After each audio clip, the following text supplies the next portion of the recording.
Today I'd like to talk about the evolution of the global economy in the post-war period because it represents a major change in a pattern that existed before. So if you drop back in time to the early part of the 18th century, before the British Industrial Revolution started, and then go back in time from that, you'd discover from fairly important research done by the late Angus Maddison and others that the economy of the world and all its parts really experienced almost no growth by the standards that we think of it today. The period right after World War II produced another break in the pattern. And what really happened is that slowly, in steps, with faltering, false starts, and so on, the developing countries started to grow. And to me, anyway, the major, or one of the major economic events of our time is the 85% who lived in poverty with relatively no future, no growth, no intergenerational change and opportunity started to grow. And we're about halfway through a century in which they come to a point where they're more like us in terms of income levels and opportunity and so on. And in the course of that journey, the global economy is changing its configuration in a major way.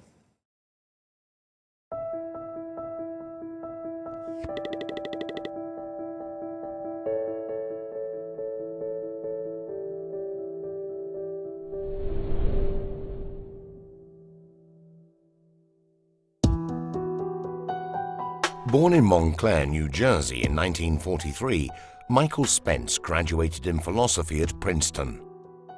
He studied mathematics at Oxford and has worked in some of the most prestigious universities in the world, including Harvard and Stanford, where he has been the director of the business school for almost 10 years. His work on information asymmetries dates back to his Harvard years, which earned him the Nobel Prize for Economics in 2001, shared with George Akerlof and Joseph Stiglitz. Information asymmetry is a condition in which several individuals find themselves in when one party has more information than the other and can financially benefit from the situation. This harms both consumers and operators who have less information at hand. In his famous 1970 article, The Market for Lemons, Akerlof gives the example of the used car market, where buyers cannot distinguish the quality of vehicles which is known to the sellers only. The effect is a process of reverse selection, because the inferior quality of products on the market is promoted rather than the superior one. One answer to this problem is what Spence calls signaling, which occurs when the most informed party reveals information to another party. A seller can perform this with a buyer in order to convince him of the quality of his product. Or, for example, job seekers can perform this when persuading human resources personnel, illustrating their university degree or credentials. All this comes at a cost to those who send signals, but the advantage is that it makes it impossible for those trying to sell lemons to compete, and the market returns to functioning efficiently. In the years following the award of the Nobel Prize, between 2006 and 2010, Spence chaired an independent commission on the economies of developing countries, aimed at identifying new growth models. Today, Michael Spence is a professor of economics at the School of Management of Bocconi University.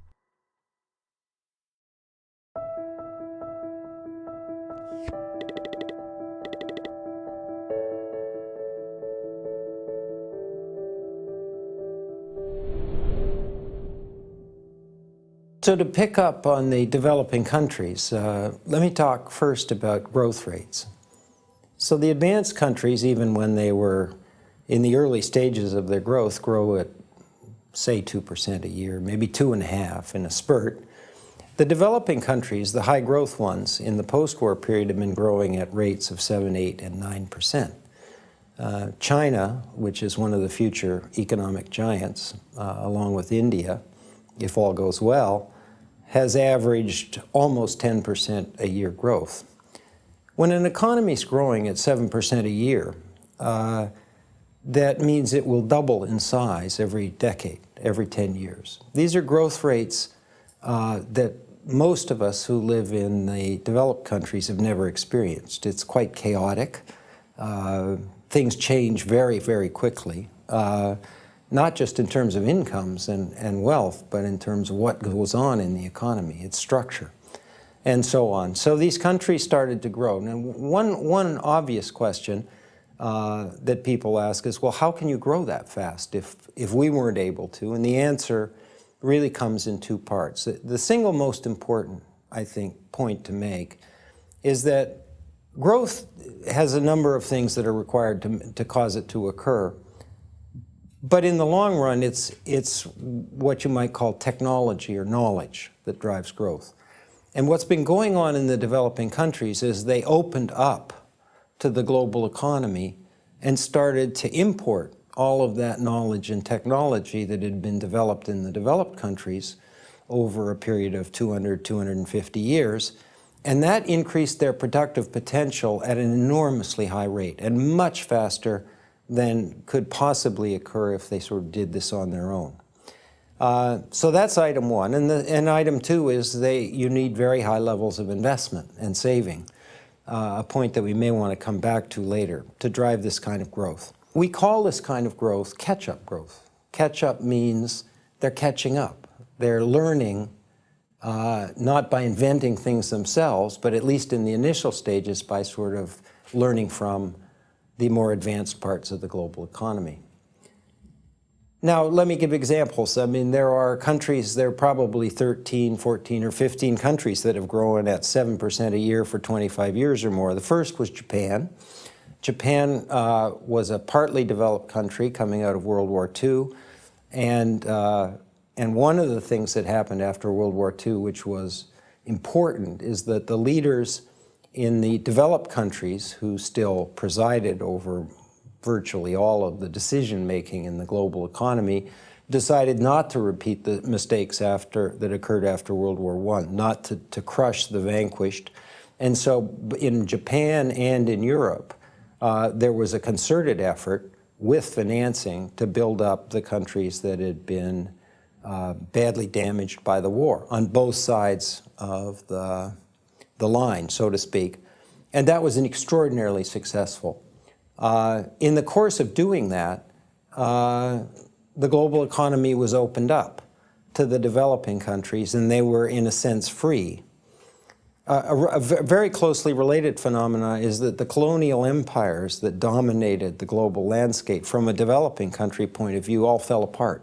They were disbanded after World War II. Those colonial empires had built into them sort of economic asymmetries. The developing countries were there to ship agricultural products, spices, you name it, but they weren't supposed to be in some kind of process that made them advanced countries over a long period of time. So that was a very important second enabler of this kind of growth. And the third one was the deliberate opening up over time of the global economy and the global financial system. So probably the single most important entity in that was an organization called the General Agreement on Trade and Tariffs. It has been superseded by the World Trade Organization. And what that entity did was to systematically remove barriers to trade and eventually financial flows that inhibited sort of interactions between various parts of the global economy. And all of those three things together created a set of opportunities for the developing countries. So Japan came along, and then a number of Asian countries looked at Japan and said, well, if they can do it, we can do it. And so you had Korea and Taiwan joined the party. You had Hong Kong and Singapore develop really very fast. Singapore was a very poor country, as was Korea, right after World War II, and is now an advanced country. And then a number of other Asian countries and some others.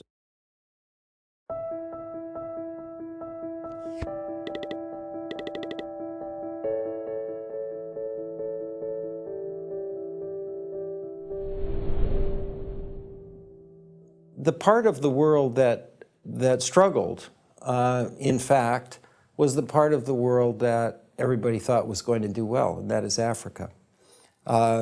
If you ask development economists in the period right after World War II, say in the 1950s and 60s, who will be the star performers in the developing world, they probably would have said a number of African countries.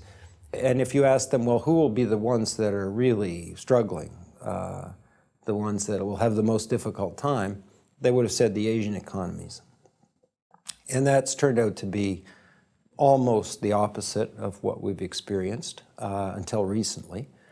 And the reason for that is that economists thought that wealth was created, at least in the early stages of growth, by natural resource wealth.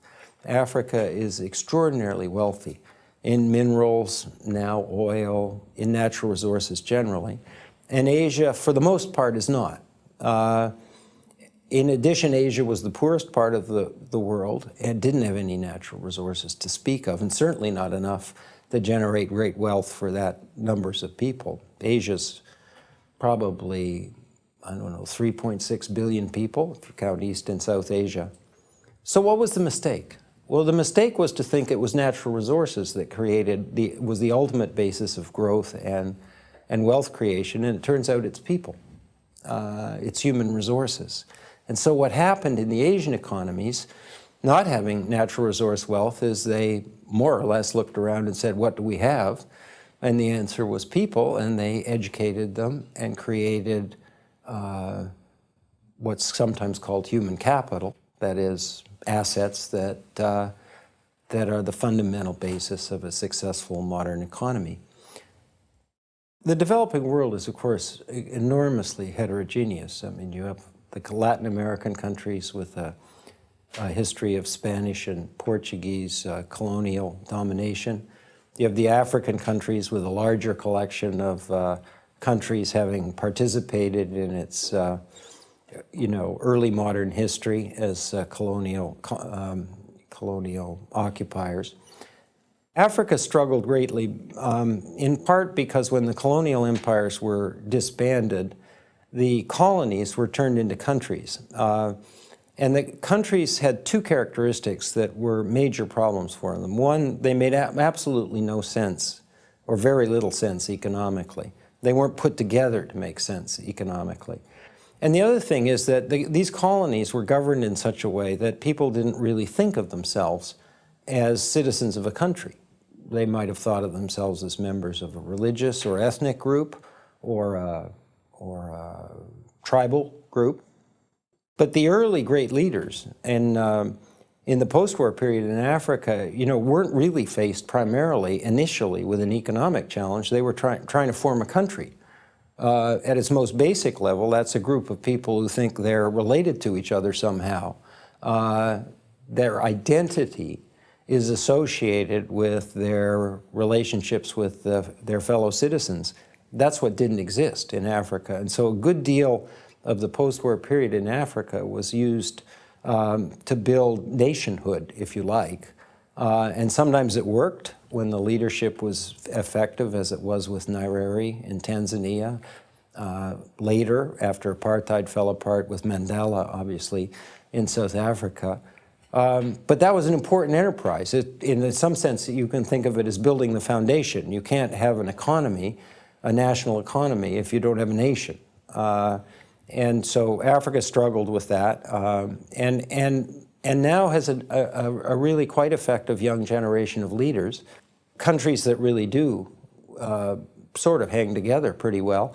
And the growth in Africa in the last 15 years has started to accelerate. So I think what you're seeing in Africa is not something that's sort of permanently different, but had major challenges that really weren't there to that extent in other countries. And now they've overcome these. They have young leadership that takes responsibility for what goes on in the country, and they're starting to reform and grow at really quite high rates, 6 and 7%, not dissimilar to some of the high growth episodes in China.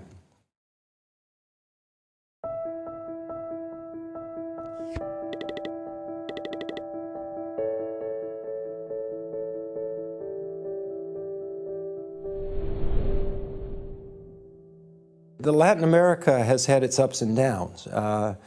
The biggest and most important country in Latin America is Brazil. Brazil was a high-growth country in the post-war period. For about 25, 30 years after World War II, it grew at more than 7%. And then things started to go badly wrong for reasons that, both Brazilians and outsiders have tried to study. They turned inward, which is fatal with respect to growth. You really have to leverage the global economy. Their macroeconomic management got out of control, so they had bouts of hyperinflation. The political system started to fail, and then they had coups and a military dictatorship for a while.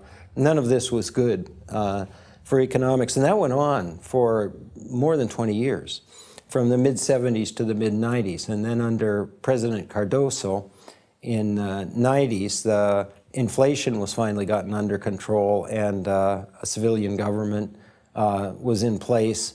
And now Brazil has had about 15 years of really very successful growth and policies that are designed to support it.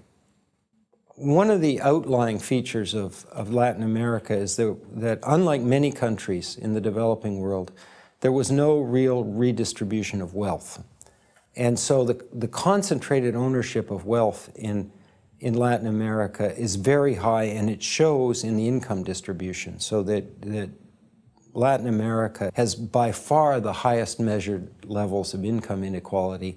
And they're so high that they feed back into the political system and pose threats to the ability to function. So in Latin America, you get more than the usual swings from populism on the one side to fairly conservative sort of market-oriented economics on the other. And those swings also aren't good for growth. You need a steady, persistent, pragmatic hand at the helm in order to accomplish this.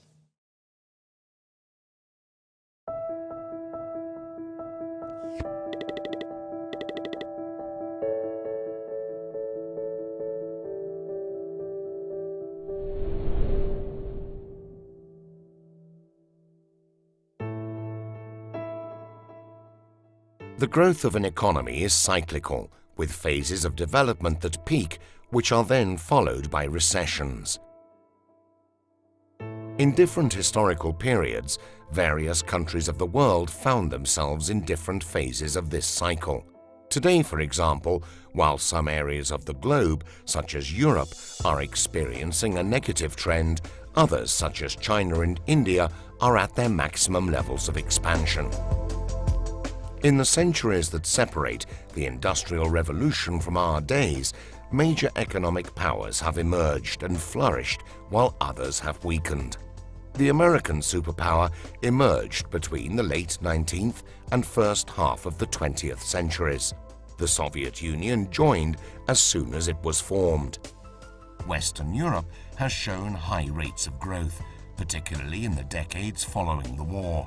But this phase of recovery, compared to its overseas allies, was interrupted after the energy shock of 1973. Between the 50s and the 70s, the economic power of Japan also emerged, with growth rates that have reached 8% per year. Since the 70s, Western economies have gone through phases of ups and downs, while the advance of China, the Asian tigers, and India had begun. After the fall of the Berlin Wall, Soviet power faced a rapid decline. But today, post-communist Russia is part of what are called emerging economies, or, by the acronym, BRICS, namely Brazil, Russia, India, China, and South Africa. These are countries that have grown 8, 9, and 10% in the first decade of 2000. Today, these emerging countries likely represent the superpowers of the years to come. Meanwhile, leaps and bounds of new Asian and African countries are shortening the distance that separates them from what was once called the First World. Over the course of 2 centuries, the economic balances of the planet have transformed several times, and the growth cycles of different countries are destined again to reshape the future scenarios.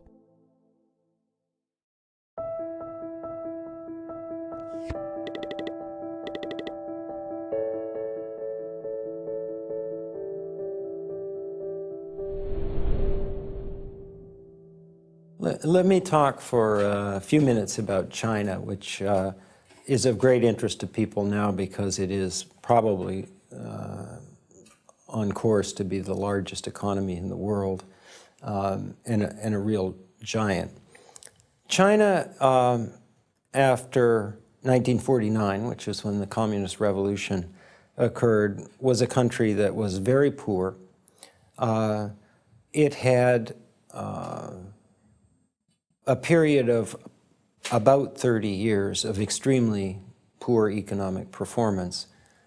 And in 1978, after the death of Mao Zedong, the leader who emerged was Deng Xiaoping, and a very smart, well-educated peasant like Mao. And he, I think, although nobody knows this for sure, decided that if they stayed on the course that they were on with really no sort of successful economic performance, relatively little poverty reduction, that the communist revolution would actually dissipate in internal strife.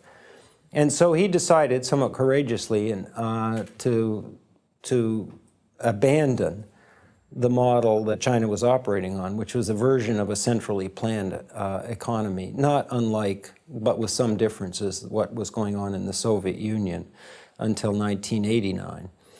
And they decided they really needed to let markets determine some of the resource allocation in the country.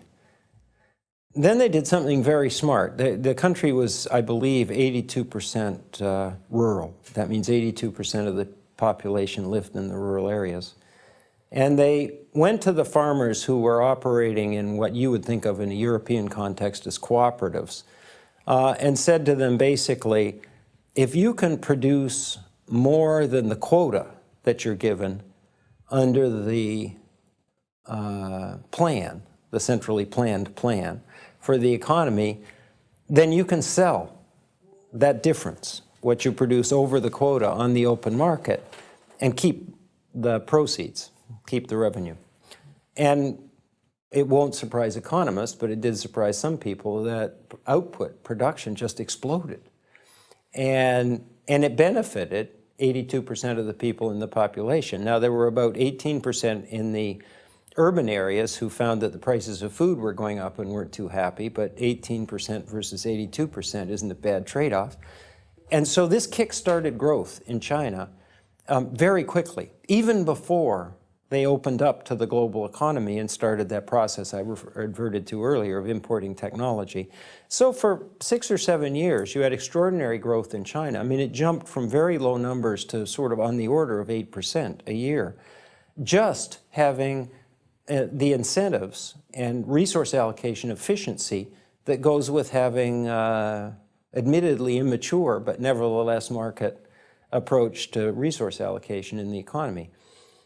So that turned out to be a big hit. And then in the mid-1980s, with some outside input from the World Bank, they started a process that really accelerated in the 1990s to open up the economy.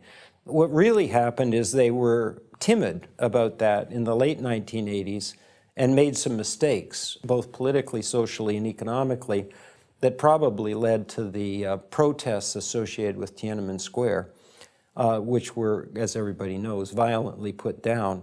And at that point, China could have gone 2 directions. They could have sort of closed down the system they were operating and gone a completely different direction, which I think most people, including me, think would have been disastrous from the point of view of economic performance and their future. And this was the decision that Deng Xiaoping took, or they could accelerate the process of opening up and reform. And so Deng Xiaoping went on a tour of the southern part of the country, which is called the Southern Tour, which is famous in China. And in the process of that, set China on the course of opening up completely.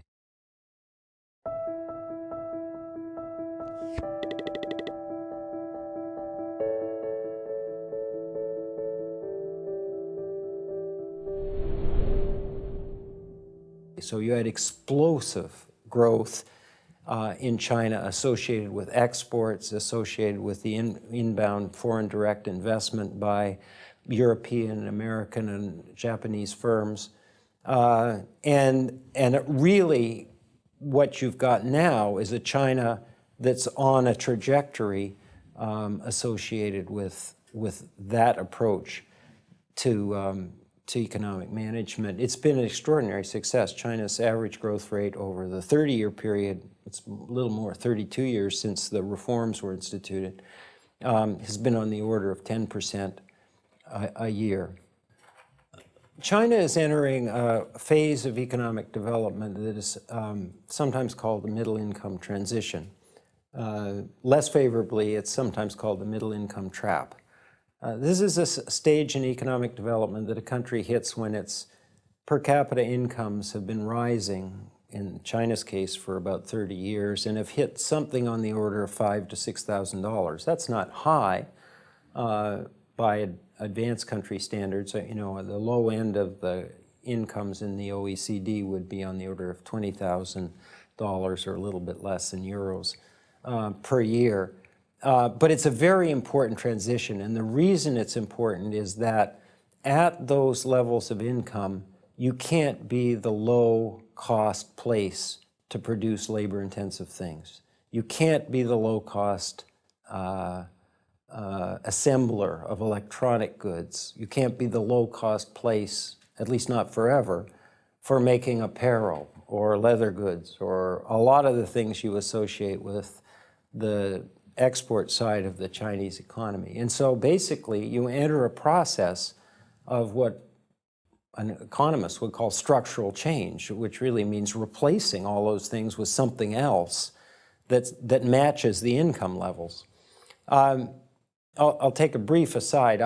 This happened in Korea, because Korea came at this earlier than China in the 1980s. And I remember being in Korea at the time and having journalists come up to me and say, it was somewhat terrified, I might add, and say, our wages are rising. And I said, yes, that sounds like a good thing. I mean, people's incomes are going up. And they said, yeah, but then we won't be competitive anymore. And I sort of thought about it, and I said, yes. And so then they said, well, maybe we shouldn't let the wages go up. And I said to myself, and I said to them, no, wait a minute, that's not quite the right answer. Because the whole point of this exercise over years and decades is to have people's incomes go up and, you know, kids with opportunities that their parents and grandparents didn't have. And the answer isn't to hold the wages down and keep doing what you were doing before. The answer is to let the wages go up and force the economy to change what it's doing so that the value added, if you like, that's created by people is higher, either because of the technology or the amount of education and human capital that's built into them or whatever. We don't have to kind of parse that and get all the pieces right.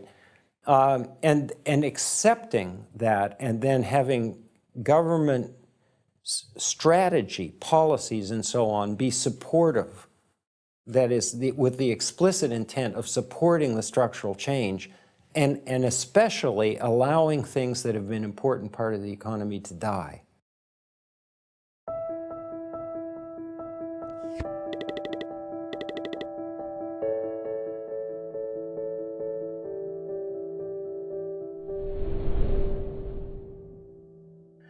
I sometimes say in the context of developing countries that the biggest mistakes that get made are finding something that's extraordinarily successful and doing it for too long, sticking with it beyond its useful life. The thing that's, I think, hard for everybody, it's hard for us now because the global economy is changing, is to accept that there isn't anything permanent, that you can't find a formula that works forever. It can work for a while, and you can stick with it for that period of time, but if you stick with it too long.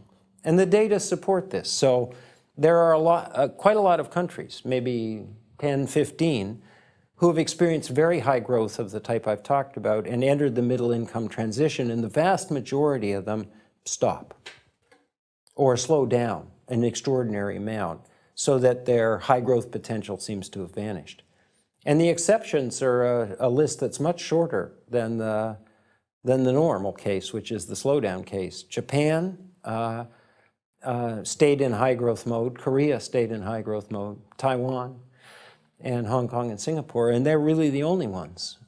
Indonesia slowed down, Thailand slowed down, Brazil, as I mentioned earlier, had a 20 to 25-year hiatus in growth before it started to accelerate again.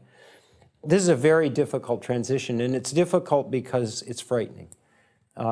It's frightening to people and it's frightening to policymakers because, to use the standard terminology in economics that comes from Joseph Schumpeter, growth is associated with creative destruction. That is, creation of new things and destroying of old. But in the early stages of growth, the creation's more prominent than the destruction. And at the middle income transition, you need both. You can't do the things that are not economic. You have to give them to the countries that are at earlier stages of growth. So what's going to happen in China is that the labor-intensive stuff will migrate away. It will go to Vietnam, it will go to Bangladesh, it will go to parts of Africa. You don't know for sure. And China will move up this spectrum of value added into a different set of economic activities. They may be in the same industry. The part of Apple computer that's in the United States has to do with designing the products. The semiconductors are made in Korea and Japan and Taiwan, and the products are assembled in China. So the value added chain is complicated and global, but we're still in computer / personal device / telephone business, and actually quite a lot of the value added is there. So they can stay in these industries, but they're not going to do the same pieces of the global value added chains that they did before. In China, the policymakers are really quite a talented group, and they understand this.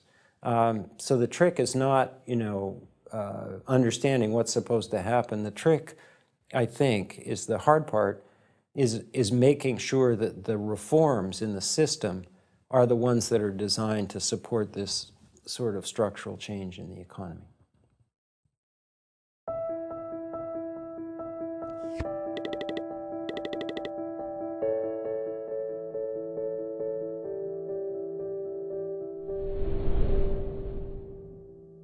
China is now part of the picture of sort of macroeconomic risk in the global economy. So let me say a few words about that.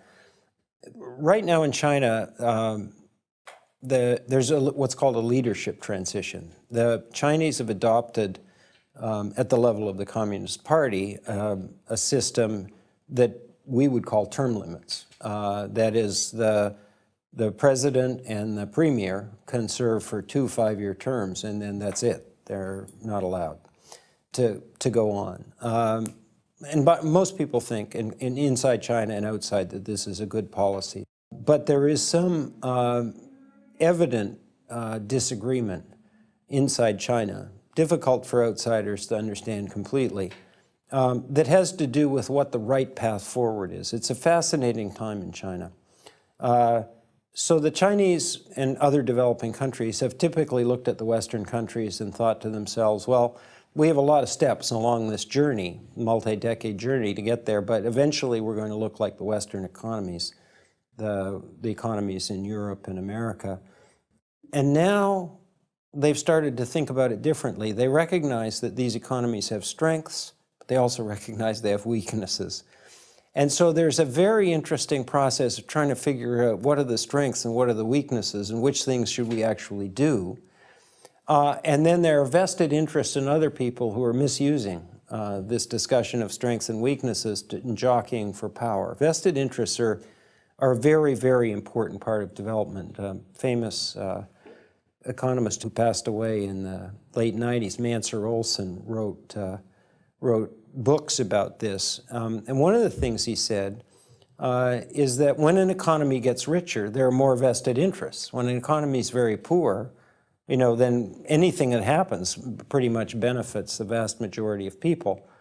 Now you have, people in the export sector, people in the state-owned enterprises and so on, sort of jockeying for position, and that creates potential conflict and even gridlock in the policymaking process. So what we're all watching now in China is the leadership transition, and most people believe there'll be a noticeable increase in reform speed and momentum and a real implementation of the so-called plan they're operating under, which is the 12th five-year plan. Now, why is this important? Well, China is, if you count Europe as one economy, then Europe is the largest economy in the world. The second largest is the United States, and the third largest is China, ahead of Japan. And that means that, and it's by far the fastest growing major economy in the world, with India and Brazil being important, but somewhat distantly relative to China. So China is the growth engine of the global economy. It's also the growth engine for most of the developing world. So if you look at the exports of a range of countries and ask, who's the most important export partner? If you did that for Italy, you'd get the answer Germany. If you do it for Korea, Brazil, India, Japan, Australia, and a whole wide range of countries, you'll get the answer China. So when China slows down or starts to have problems of any kind, it immediately ripples to the entire developing world. And so China's successful transition at the middle income level is something that's being very closely watched and is of keen and material interest to the rest of the developing world and indeed to the global economy.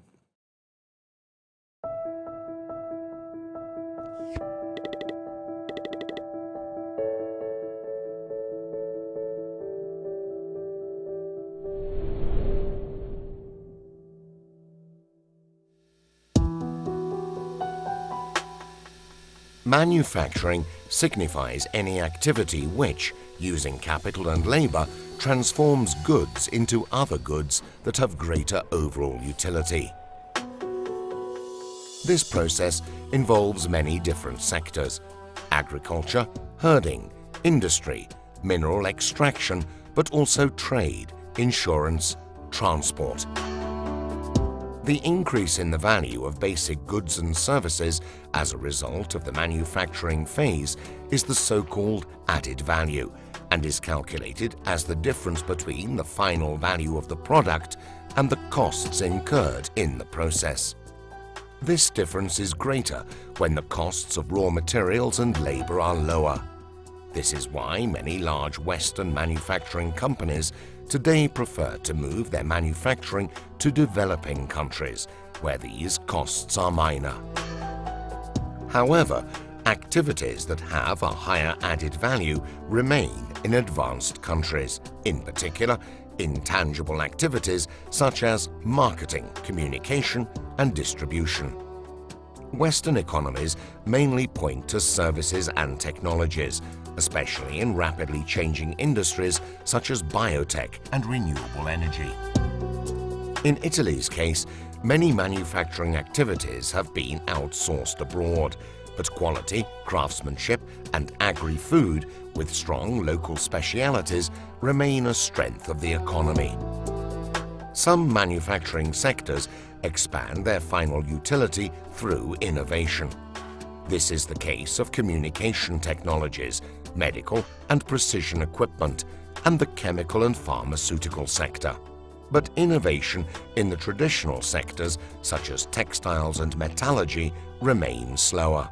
These activities are therefore more vulnerable today to the effects of the economic crisis.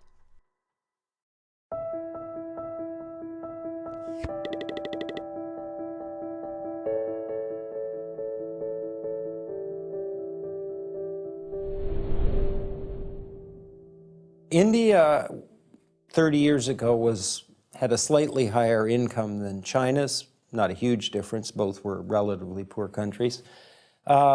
India had a history of what you might call economic xenophobia, a reluctance to engage with the global economy, and a government that was very heavy-handed in regulation of the economy.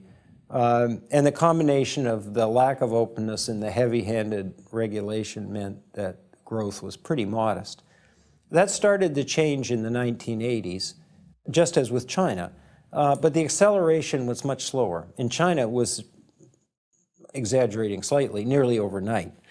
In India, it was slower. So some people think of India as the world's most complex, large democracy.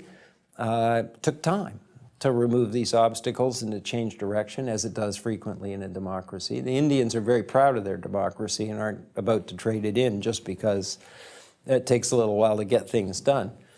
Then India had a big financial crisis in the start of the 90s, in 1991, and the current prime minister was then the finance minister, Manmohan Singh, and he handled that with great skill and support from the outside world. And then India really did start to open up. So by the time you get into the period after 2000, you find the Indian economy accelerating to rates that are similar to the Chinese growth rates, 9.5%. Now, if this keeps up, then that means that India is on a trajectory that looks like China. If you actually do the math, India is about somewhere around 13, 14 years behind China at high growth rates. That is, if you ask how many years would it take for them to catch up to China if China just stopped at, say, 8, 9% growth, the answer is about 13 years or something like that. India is important, but India is operating with less ammunition.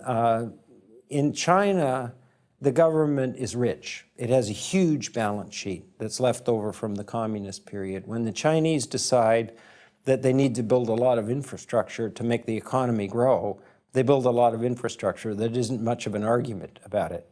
You don't have to go and raise people's taxes and whatnot. They already have the assets. In India, it's more complicated than that, and the government budget is typically in deficit. So the Indians have a more complex and somewhat fragile growth model where a combination of public and private investment generates infrastructure and education and all the other things that support the growth and development of an economy. And recently, India has had a fairly serious loss of reform momentum. This is associated with scandals, a government, a parliament, that's unable to get anything done because they're too busy arguing about who's guilty of what scandal and so on.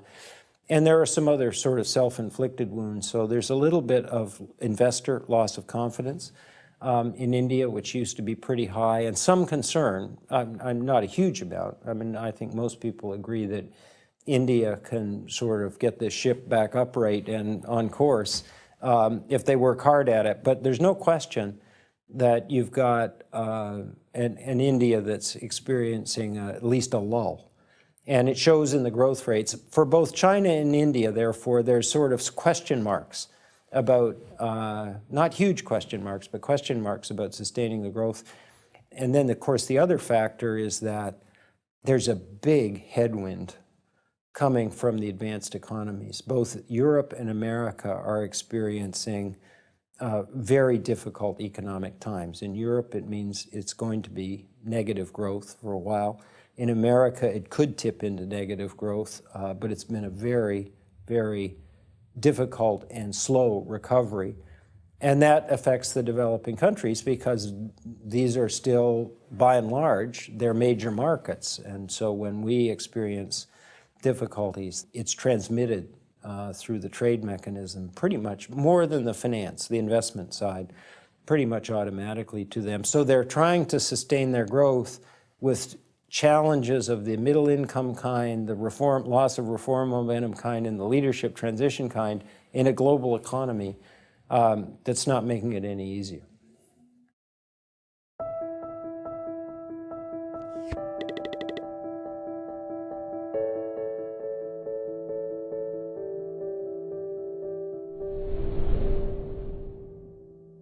I'd like to spend a few minutes on a subject that I actually think is important not only in developing countries but advanced countries as well, and that's the issue of equity. In the developing countries, a certain amount of inequality, economic inequality, say in incomes, is a natural part of the growth process. Because some people move from traditional parts of the economy into the modern economy, and when they do that, make that move, cross that boundary, if you like, there's a big increase in their productivity and it's reflected in their incomes. But if you, take the China case, if you start out with 82% of a population of 1.3 billion people in the agricultural sector, and just think about it in pragmatic terms, you can't move all 82% across the boundary, or even, a large fraction of them overnight or in a year or even a decade. And the people who move to the modern economy first tend to benefit. And I think for the most part, people accept this with an important provisos. One is it doesn't get out of hand, which means the inequality doesn't get too high. That the government intervenes to make sure that there's support for the people who are sort of going to engage in this process later, in terms of both income and, very importantly, access to crucial services like health and education and so on. And the second thing I think the developing countries have learned, and people who study them, is that you can't have a process that excludes large numbers of people. This is called different things. The term that's normally used now is inclusiveness. It's a term that came from India. But basically it means you can't have large groups of people who are permanently blocked away from the opportunities that are created by this kind of growth. The reason I mention this is that this is a terribly important part of the growth process. It's not sort of an add-on. It's not something that, would be nice to pay attention to, but the real issue is growth. In fact, countries that lose control of the equity issues stop growing. And the reason they stop growing is that people get off the ship. There's growth of this kind requires very high rates of saving and investment, lots of sacrifice in the present for benefits in the future for yourselves, but mainly your children and grandchildren. And people are willing to make those sacrifices. They're extraordinary sacrifices, provided they think their own children and grandchildren are going to benefit from it. And if they don't, they say the whole program is nuts, and something goes wrong. It either goes wrong in the political or policy making process, or not infrequently in terms of internal conflict and violence. So paying attention to what you might call equity and fairness issues is an extremely important part of this. You might ask, because I talked a bit about Brazil and Latin America having very high levels of inequality, why they don't just blow up. Well, they do to some extent, because of these inequalities. But Brazil has high levels of measured inequality, but not as high as they were. And so the other point I wanted to make is that the direction of change matters. It's not just the level. But Brazil is on a course not just to grow, but to make sure that the people who live in tin cans and shacks up on the sides of hills called favelas are included in the modern economy in a relatively rapid process through education and integration. That process is going well. That's just an absolutely critical part of Brazil's success in the last 15 years. And so people accept that, and accept that the starting point was pretty tough, and provided you're going in the right direction at a sufficiently high speed, people will buy it. So it's direction of change as well, and commitment to that change, and not just the levels that have turned out to be important. Switching ahead a little bit, these issues are just as important in the advanced economies. One of the reasons that we are having as much difficulty as we are recovering from the financial crisis in 2008 and the instability in the Eurozone is that it's hard to figure out how to get out of this. But at least from my point of view, that's not the most important thing. I think most people understand in general terms, what it is we need to do to get out of this mess. The question is, who's going to bear the cost? If Italy has not been investing enough, and there's some people don't pay taxes and a bunch of other things, this story can be repeated, with variations in a whole wide range of countries, then most people understand, what it is we need to do to put the country on a different course. But there's a real question of who gets to pay the short-run costs of launching yourself on a different trajectory. And if you don't resolve that issue, then the political and policy-making system locks up, and you don't embark on that course because you don't make the changes.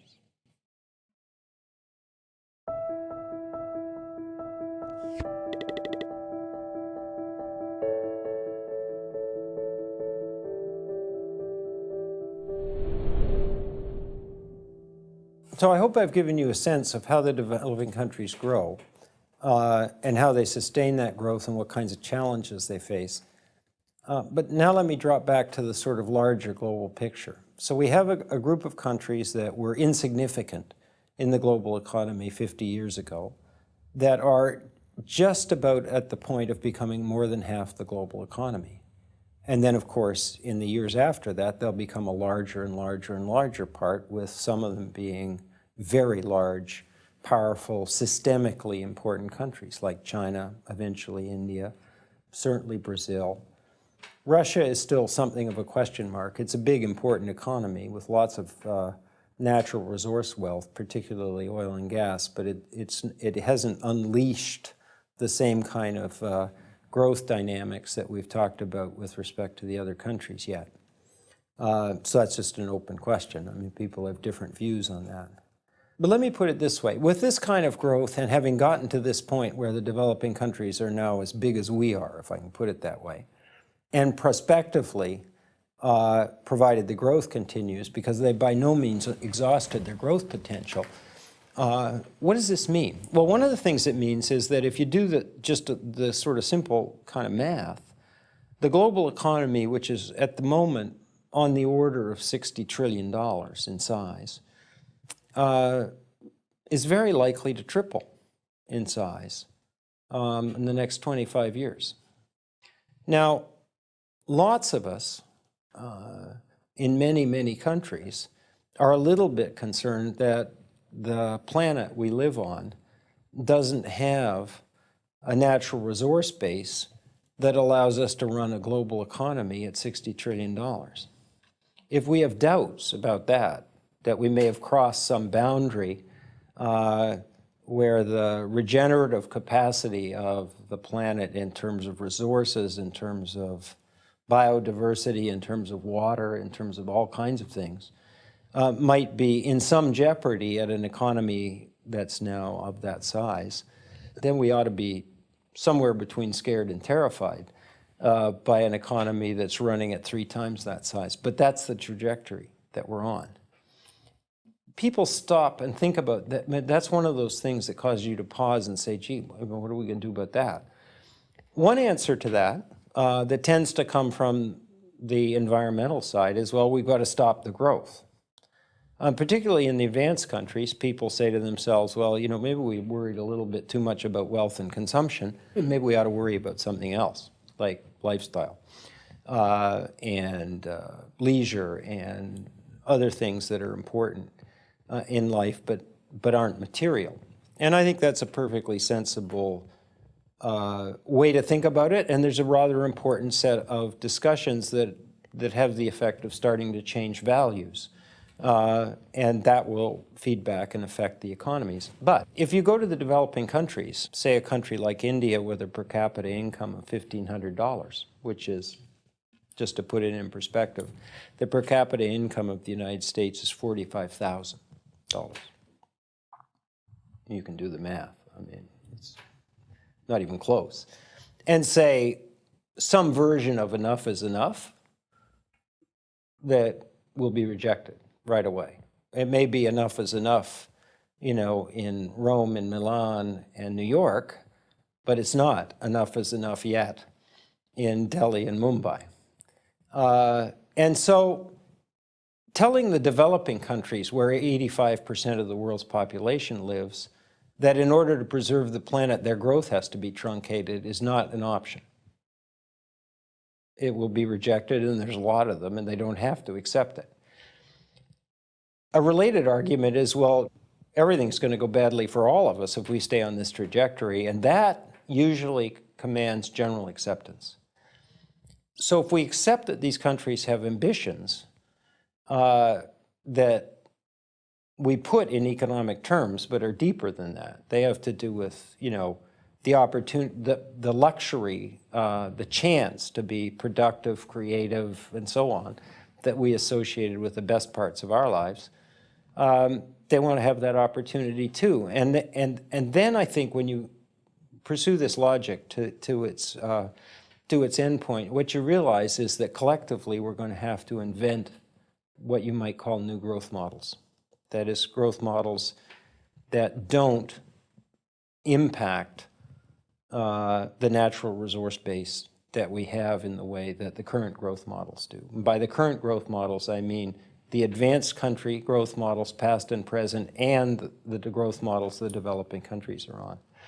And so the big challenge is to, I think, to turn that, general sort of sense that that's the direction we want to go if we don't want to experience a sequence of disasters or the imposition of sort of, negative growth on us just because we're running on an unsustainable fashion. Then the challenge, both domestically and internationally, with civil society organizations, nonprofit organizations, academics, governments, policies, businesses, pretty much everybody participating in a process where we sequentially invent the new growth model over time.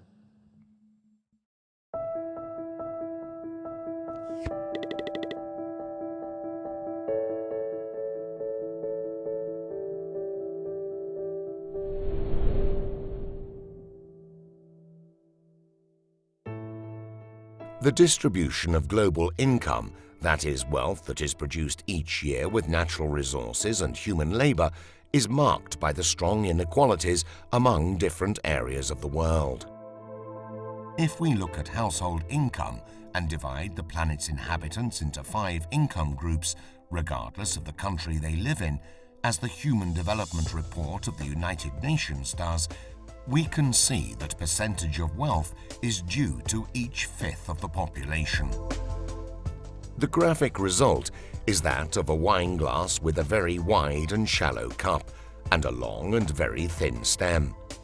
In fact, the higher end, the richest 20% of the world population, owns 86% of the global income, while the lowest end, the poorest 20%, is at just 1%.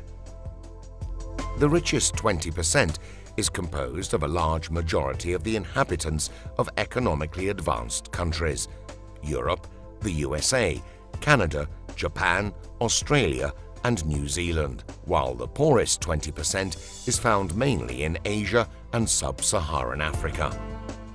If we look at the most prosperous part of the world, there are additional internal differences, for in reality, it is only 2% of the population that owns more than half of the entire world's wealth, according to data from the World Institute for Development Economics Research of the United Nations.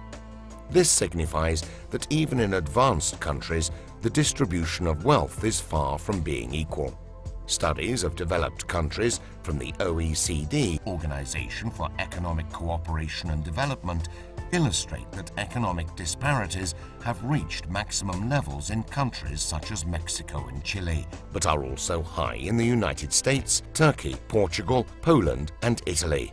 A better distribution of wealth has been recorded in Northern Europe. The differences, rather than decrease, in times of crisis seem to escalate because the income of the richest part of the population is growing faster than that of the poorest part. And today, 80% of the world's population lives in countries where the gap between those who have plenty and those who have very little is continuously increasing.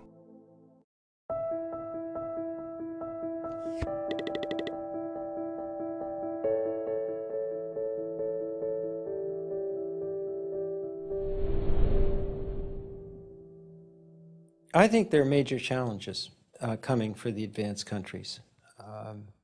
If you look at a wide range of countries that,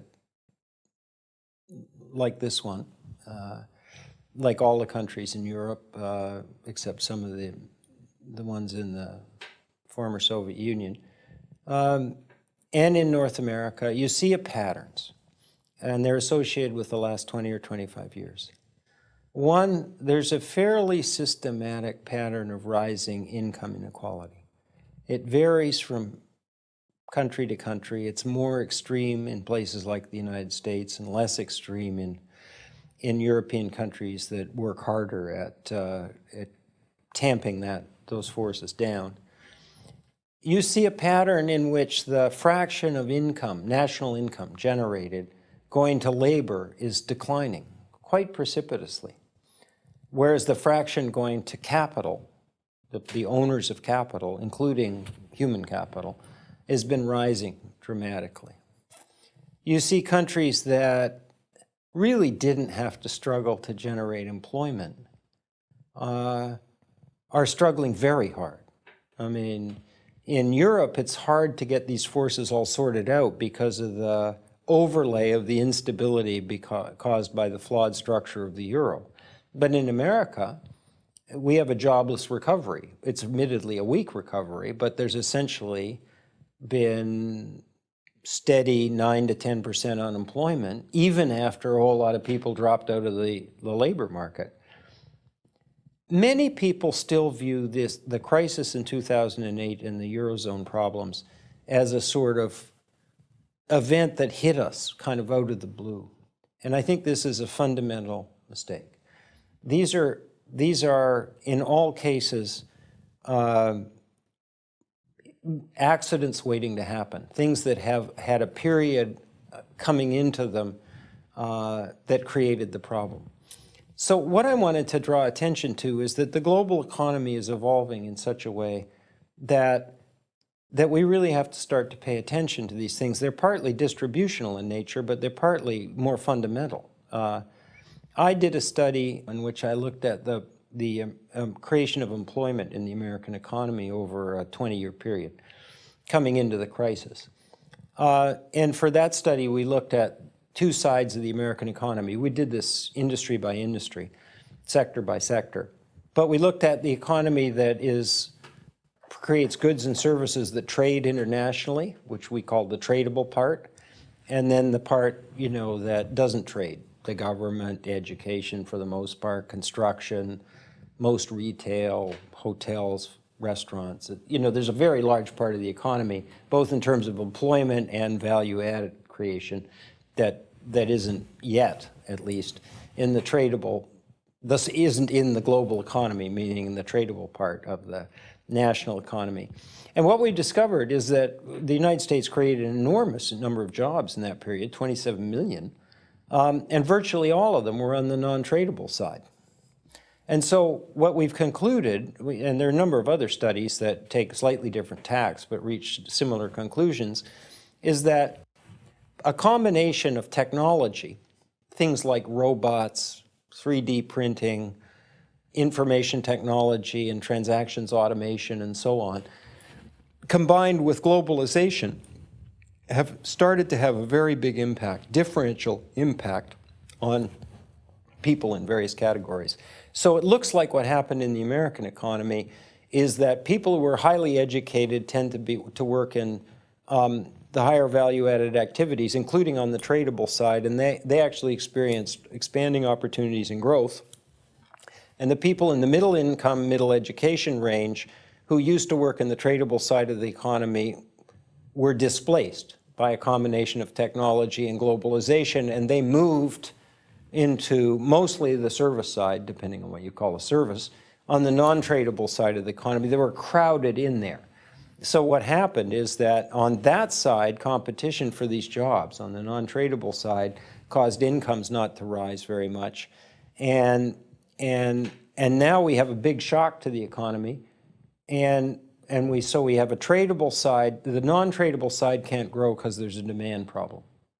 And so if there's no demand, you can't, keep expanding. The government got bigger than it should be. The healthcare system was enormous. I mean, the details don't really matter. But that's where we create employment. And the tradable side has a bit of a growth, potential because of China and India and Brazil and so on, but it doesn't generate employment. So when you look at it carefully, structurally, it looks like we have a set of people who are experiencing expanding opportunities as a result of globalization and the march of technology. And it looks like we have a people who are experiencing, and say they are experiencing, declining opportunities. There's a significant chunk of the population in America, and I think this will spread to other countries, who say that for the first time, they think the opportunities available to their children will be lower, a decline from the opportunities they faced. Now, whether or not that's sort of technically true, depending on what measurements you use, I mean, the perception is that something very fundamental is happening. And so I think the other big challenge is to deal with this asymmetric impact of the current phase of globalization. These are very powerful forces that come now from the developing country side. I mean, China is a behemoth. It's going to change. The developing countries as a group are going to change. Significant amounts of employment have obviously moved there. I don't think it's a permanent problem. I mean, if you project way out into the future, the successful countries are going to be innovative ones that generate a lot of interesting stuff and sell it successfully in the global economy. But these transitions are things that, frankly, nobody knows the answer to now. And you take rising income inequality, declining income going to labor, high unemployment and declining opportunities for middle income people, and you've got a major set of issues that I think are somewhere at the heart of the economic policy discussion in the advanced countries, sometimes somewhat away from the surface, largely ignored until recently, but starting to get attention. And the reason this is important really just goes back to the fundamentals of equity. The way you hold a society together and its ability to govern itself is a reasonable sense of fairness and equity. And there's starting to be a sense that this isn't working for a lot of people in many advanced countries. And if that continues, there's a real chance that will get reflected in both the politics and the policies of these countries. And one consequence could very well be that people conclude that an open global economy isn't a very good idea and start to close it down. I don't think most people don't think, including me, that we're close to that point, but just because we haven't got there yet, and it'll take another 5 years before this starts to be a real threat, is not something that should cause us to be excessively sanguine.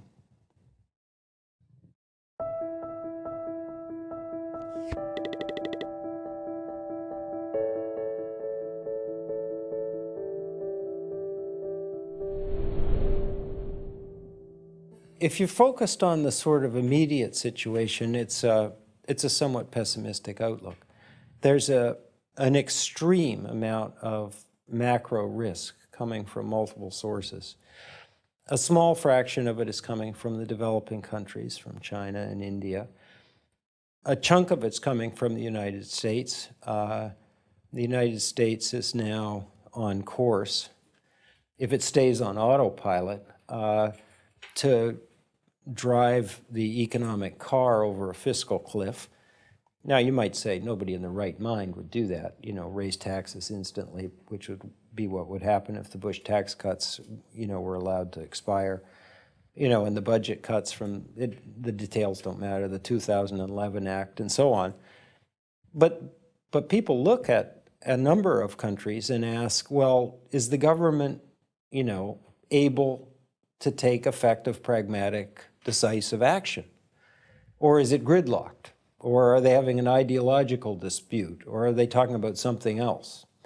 And at least in the United States, there's a perceived risk, which I think is real. Not that anybody sensible would do this, but they'll get locked up in a discussion, and not be able to reach agreement on how to avoid this. I cite that just as an example of the kind of thing that we're worried about. And so when you add that together with the instability and low growth, or even probably negative growth in the European economy, you have a global economy that right now looks to be in some decline and at least very risky. But then if you stand back from it and ask yourself the question, well, what does the world look like now as compared with 1950, when we were just coming out of the war and trying to rebuild? Well, we've had probably 3 to 4 billion people out of a total of 6.5 plus in the global economy experience an expansion in their future, especially if you think of it in intergenerational terms, and on a course, even if there are bumps along the road, to becoming more like us in terms of income and all the things that go with that. And so actually, this has been an extraordinary period of time. I mean, measured by the metric of inclusiveness, if you take a world that's, basically excluded 85%, and then start to include almost all of them, except the ones that get caught in countries that, can't get organized to function, it's an extraordinarily positive story. And I think most people really understand and appreciate that, even if there are challenges that go with navigating through all of this increased size and complexity along the way. And then I think the rest of the story is something that people reach different conclusions about. I tend to be an optimist. I don't think, for the most part, human beings shy away from challenges. And there's no question that we're going to have very big challenges in making the global economy stable, fair, sustainable, and a number of other things if it's going to survive.